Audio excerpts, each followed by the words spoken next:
Hi friends, welcome to our channel Mamata diaries. So ఈరోజు అయితే వర్షం పడుతుంది అండ్ ఆల్సో వెదర్ అయితే చాలా కూల్గా ఉంది కాబట్టి మా మమ్మీని అయితే వేడి వేడి బజ్జీలు వేయమని అయితే ఫస్ట్ అయితే మా డాడీ రిక్వెస్ట్ చేసిండు మా మమ్మీని అయితే వేయొచ్చు కదా అని. మా డాడీ రిక్వెస్ట్ చేయగానే ఇంకా మేము కూడా రిక్వెస్ట్ చేస్తే మా మమ్మీ అయితే ఓకే అన్నది. సో చూసారు కదా బజ్జీలు కొన్నే అయినాయి, ఇంకా స్టార్టింగే వీడియో తీసుకుంటున్నాను. సో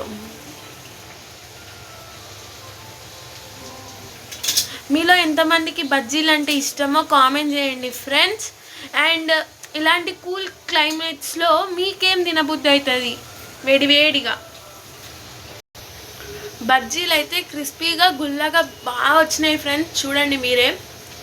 మేము ఎలాంటి ఫుడ్ కలర్ అయితే వాడము, చూడండి కలర్ ఇట్లా మస్తు వచ్చినాయి.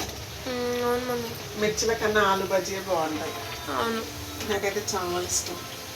మిర్చి అంటే బయట తెచ్చుకున్నానికి ఇష్టం, నేను వేసిన దానికన్నా మంచిగా వస్తుంది. వెదర్ చల్లగా ఉన్నా వెదర్ వేడిగా ఉన్నా మమ్మీలకు రెస్టే ఉండదు కదా ఫ్రెండ్స్. అది కరెక్ట్ అన్న వాళ్ళు ఎంతమందో కామెంట్ చేయండి ఫ్రెండ్స్. పని అయ్యేది మాత్రం మదర్స్కే. ఏ వెదర్ ఎట్లున్నా కానీ మాకే చెప్పేస్తారు. సో మీరు చేసేదైతే ఏముండదు. అందుకే వంటింట్లో కుందేలని చేసిరు చాలామంది.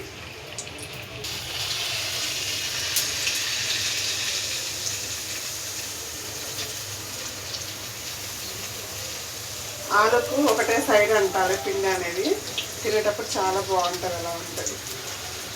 మనం ఫుల్ ముంచేసినాం అనుకో అది ఆలు బోండా లాగా అవుతుంది, ఎగ్ బోండా లెక్క అవుతుంది. ఆలు బోండా అంటే కొంచెం పెద్దగా కట్ చేస్తాం ముక్కలు. సో మనం ఇది స్లైసెస్గా సన్నగా కట్ చేసాం కాబట్టి తినేటప్పుడు చాలా టేస్టీగా ఉంటుంది. అలా బోండా లెక్క చేస్తే ఆలు ఎక్కువ ఉడకదు.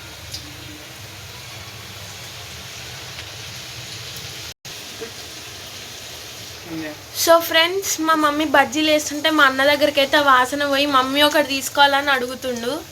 చూడండి ఫ్రెండ్స్, తీసుకో, ఇంకా వద్దన్నా ఉడుకునేది ఏముండదు కదా.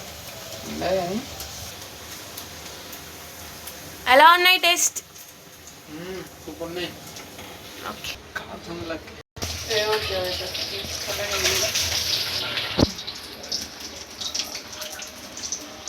చూడండి ఫ్రెండ్స్, పైన క్రిస్పీగా లోపలైతే సాఫ్ట్గా గుల్ల ఎంత బాగా వచ్చిందో చూడండి. చూడండి ఫ్రెండ్స్, పొగలు వెళ్తుంటేనే తినబుద్ధి అవుతుంది. ఓకే ఫ్రెండ్స్, వీడియో నచ్చితే లైక్, షేర్, సబ్స్క్రైబ్. ఇలాంటి వీడియోస్ మీకు మరిన్ని కావాలంటే మన ఛానల్ని సబ్స్క్రైబ్ చేసుకోండి. ఓకే ఫ్రెండ్స్, మరి బాయ్ బాయ్ చెప్పు మమ్మీ. బాయ్.